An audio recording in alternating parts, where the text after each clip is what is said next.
ध्यान से सुनना इस चीज को। शेयर मार्केट का मतलब क्या होता है जरा उसको समझो। मान लो आप कोई दोस्त आया, वो कहता है आपसे कि यार मैं सोच रहा हूँ मैं ना एक नई स्पेयर पार्ट की दुकान कर लूँ, या फिर मैं कुल्फी की दुकान कर लूँ, या किसी बनिए की दुकान कर लूँ, मिनियारी की दुकान कर लूँ, या जो भी है, दूध की दुकान कर लूँ या मिठाई की दुकान कर लूँ, लेकिन मेरे पास इतने पैसे लिए हैं, चल तू और मैं दोनों पार्टनर बन के करते हैं। तो आप सोचो आप क्या कहोगे? ठीक है, आपको अगर प्रॉफिट लगेगा, उस पर विश्वास होगा तो आप पैसा लगाओगे।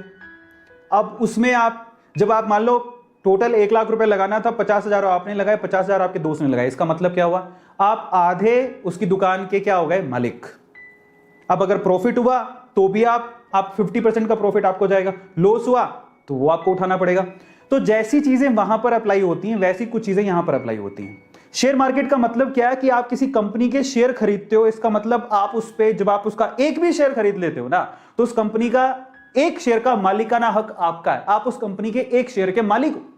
समझ में आ रहा है? तो जब आप शेयर खरीदते हो, you are a shareholder, you are a co owner as well. बड़ा अच्छा फीलिंग होती है ना। मुकेश अंबानी जी कौन सी कंपनी के मालिक है? रिलायंस के। मैंने रिलायंस का एक शेयर खरीदा, अब मैं भी रिलायंस का मालिक हूं। इतनी अच्छी फीलिंग आती है।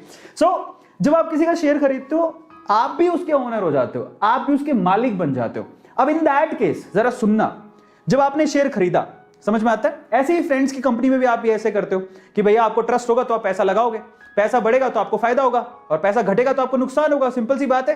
अगर कंपनी ग्रो कर रही है तो प्रॉफिट आपको भी मिलेगा, और अगर उसका लॉस हो रहा है, नीचे गिर रही है, तो उसका लॉस भी होगा। तो शेयर मार्केट में जिस कंपनी में आप पैसा लगा रहे हो, अगर उसके रिजल्ट अच्छे नहीं है या फिर कुछ प्रॉब्लम है, लॉस हो रहा है, तो आपको भी लॉस होगा, और अगर उसको प्रॉफिट हो रहा है तो आपको भी प्रॉफिट होगा। इसलिए कहते हैं कि आप थोड़ी रिसर्च करके अच्छी कंपनी में पैसा लगाओ जिसकी हमेशा ग्रोथ ही होती आई है।